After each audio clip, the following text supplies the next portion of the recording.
Au nom du Père et du Fils et du Saint-Esprit, ainsi soit-il. Chers fidèles, nous arrivons aujourd'hui à la 4e et dernière partie du catéchisme du Concile de Trente. Mais avant de l'aborder, jetons un coup d'œil rapide sur ce que nous y avons déjà vu. Rappelons-nous que toute la doctrine du salut peut être ramenée à 4 points. D'abord, Dieu, créateur et gouverneur du monde, rémunérateur des bons et juge sévère des méchants, en qui nous devons croire et lequel nous devons connaître. Tout cela est contenu dans le symbole des apôtres. Deuxième point de la science du salut, ce sont les moyens que Dieu nous donne pour obtenir sa grâce. Nous les trouvons dans les 7 sacrements.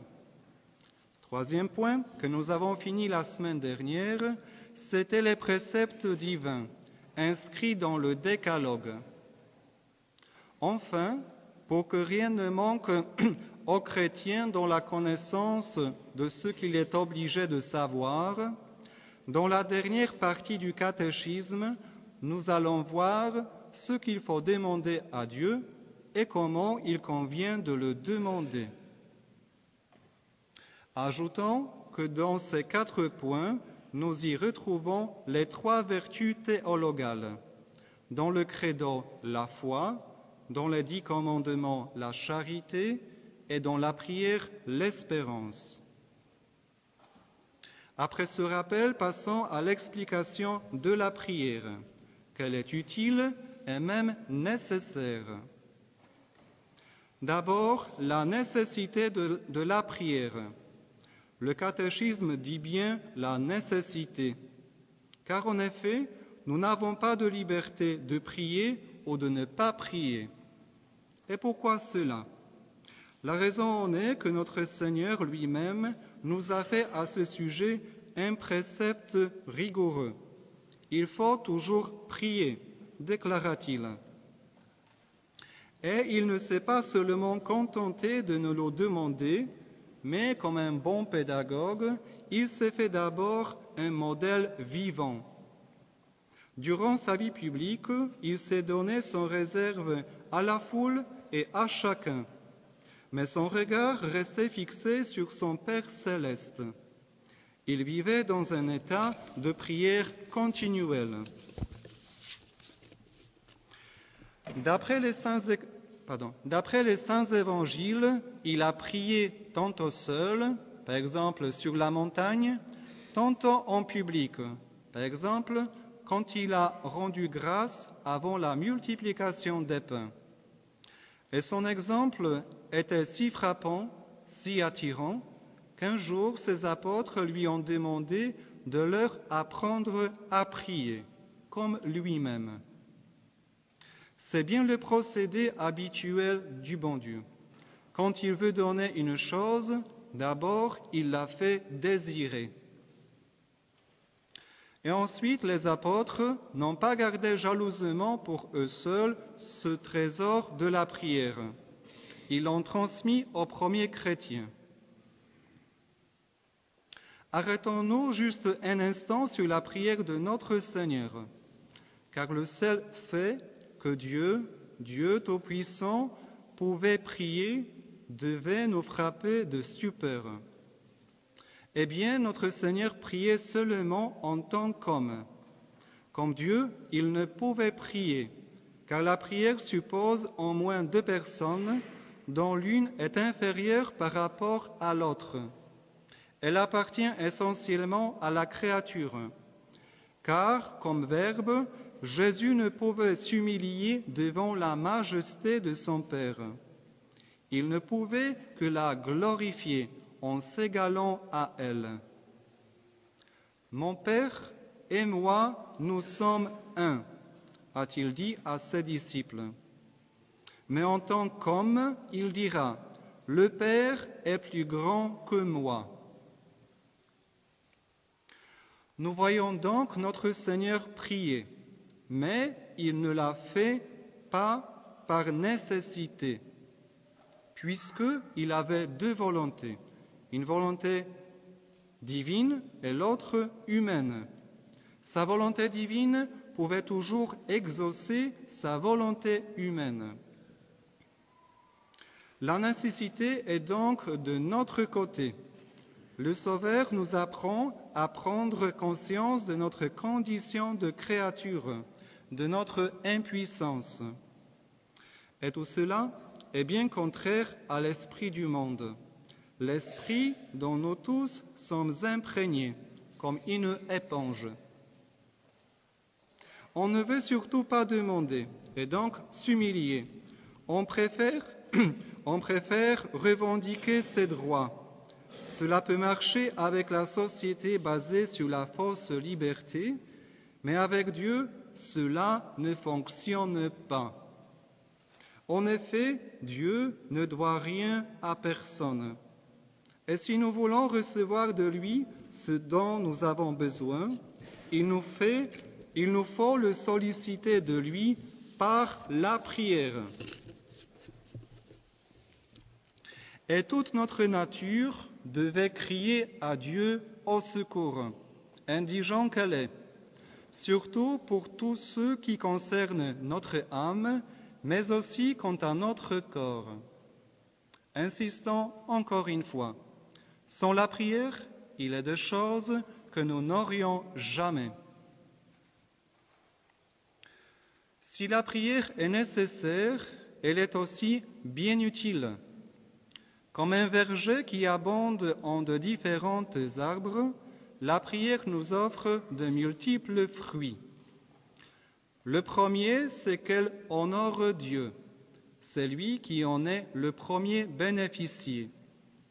Par elle, nous reconnaissons que nous dépendons entièrement de Dieu, que nous n'espérons qu'en lui seul, comme un petit enfant qui attend avec confiance de son Père tout ce que lui est nécessaire pour la vie présente et future. Que dirions-nous d'un enfant qui ne parle pas à son Père et ne le salue presque jamais? Dieu n'est-il pas le meilleur des pères, veillant sans cesse sur nous et toujours prêt à nous combler de ses grâces? Le deuxième fruit, c'est que la prière ressemble à un clé qui seul peut ouvrir la porte du ciel. Selon saint Augustin, la prière monte et la miséricorde descend. Et nous pouvons être sûrs que Dieu répondra à notre appel, tôt ou tard, de façon ou d'autre. C'est tout différent entre les hommes. On peut rencontrer des personnes qui seront touchées de notre souci. Par exemple, une grosse dette à payer.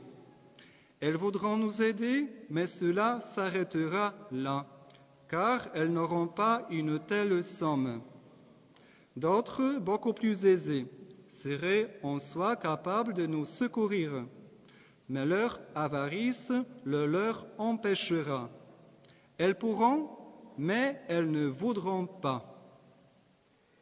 En Dieu, ces deux qualités, pouvoir et vouloir, s'unissent bien souvent. Il peut, puisqu'il est tout-puissant, et il veut, puisqu'il est miséricordieux. Écoutons ses propres paroles qui devraient augmenter notre confiance. Vous invoquerez, et le Seigneur vous exaucera. Vous crierez, et le Seigneur dira, « Me voici ». Avant qu'ils ne crient, je les entendrai.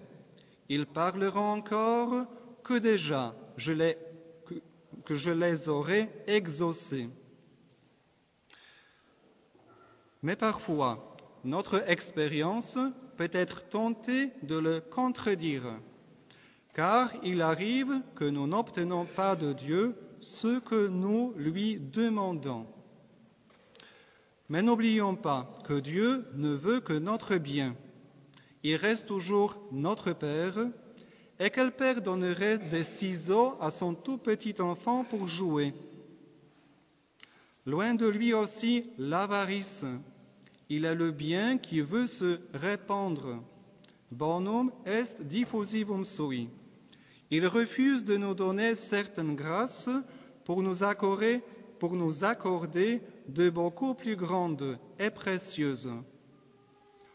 Parfois aussi, le bien que nous demandons ne nous est pas nécessaire ni utile, et peut-être même nuisible. Prenons un exemple. Quelqu'un demanderait d'avoir une position sociale aisée. Ce qu'en soi n'est pas un péché. Mais le bon Dieu aurait sur lui d'autres projets. Au lieu de la richesse qui lui tournerait la tête et peut-être empêcherait son entrée au ciel, Dieu lui réserve de lui servir, par exemple, dans l'état religieux, où il pourra sauver son âme et beaucoup d'autres. Souvent aussi, nous prions si mal que notre esprit s'égare sur toutes sortes d'objets, aussi bien réels, par exemple, pour entendre en même temps les dernières nouvelles à la radio, que ceux imaginaires, quand nous sommes préoccupés de faire des projets pour l'avenir. On y récite les formules sans piété ni attention, et au lieu de le faire le matin, juste après le réveil, à genoux, en y consacrant un temps convenable, on l'expédie à la hâte, entre deux claquements de porte, celle de la maison et de la voiture. Une telle prière porte encore le nom de prière, mais de fait, elle ne l'est plus. Elle n'est plus l'élévation de l'âme vers Dieu, ni un entretien de l'enfant de Dieu avec son Père céleste. Celui-ci peut se demander à juste titre si nous tenons à ce que nous demandons.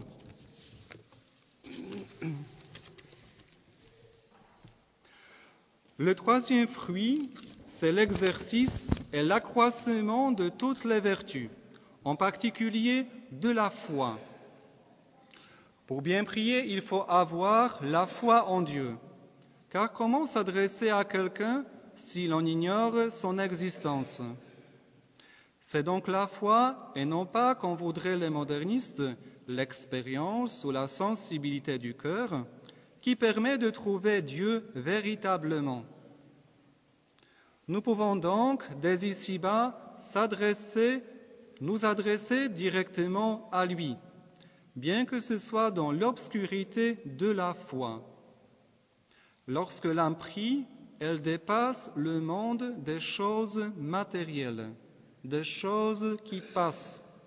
Elle pénètre dans une région plus haute que les sens n'atteignent pas, celle où Dieu habite. Il y a aussi une autre utilité, et bien que nous ne l'apprécions pas assez, il y a quelqu'un qui en redoute comme de l'eau bénite.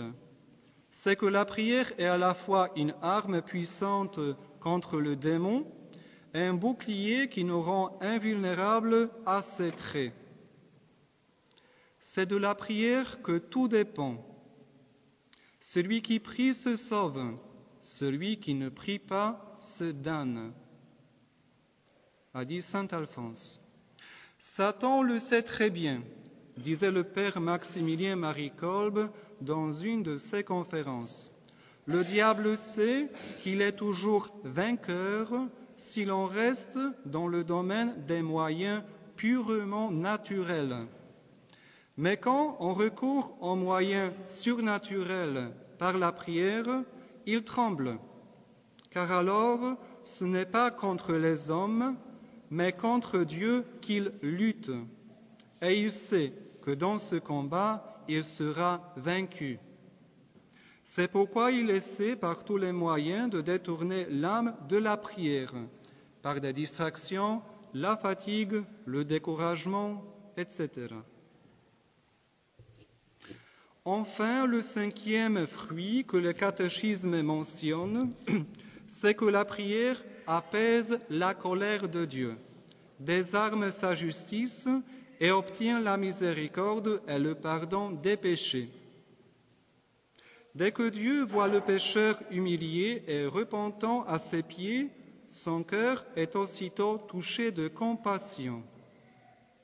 Rappelons-nous seulement d'innombrables prévarications d'Israël dans le désert. C'est justement le sujet de l'offertoire de la messe d'aujourd'hui que nous allons entendre tout à l'heure. Pendant que Moïse était sur le mont Sinaï, le peuple se prosterna devant le veau d'or.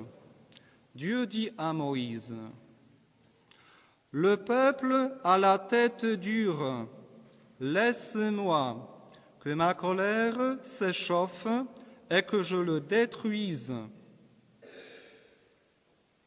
Dieu dit bien « laisse-moi », comme pour indiquer que Moïse exerce sur Dieu une puissance mystérieuse. Et justement, Moïse sait bien que les Juifs ont bien mérité le châtiment, mais aussi qu'en cette circonstance, le salut de son peuple était en jeu. Il perd sa timidité et s'enhardit plus qu'à aucune autre heure de sa vie. Il se mit alors à prier. « Pourquoi, Seigneur, êtes-vous irrité contre votre peuple? Calmez-vous, apaisez la colère de votre âme. Souvenez-vous de vos promesses à nos pères. » Dieu alors s'apaisa et revint sur son projet de châtiment. Nous avons vu la nécessité et l'utilité de la prière. Il nous restera à traiter dimanche prochain de l'aspect plus pratique, à savoir comment bien prier, que faire pour que notre prière porte des fruits. En attendant, demandons notre Seigneur de nous apprendre à prier, Domine doceme orare, qu'il soit notre maître de la prière, par son exemple, ses paroles et par l'Esprit Saint qu'il envoie dans nos cœurs. Et pour que vraiment rien ne nous manque, renforçons notre union à notre bonne Mère du ciel. C'était elle qui apprenait à petit Jésus ses premières prières. Ce sera elle aussi qui nous fera bien prier. Au nom du Père et du Fils et du Saint-Esprit, ainsi soit-il.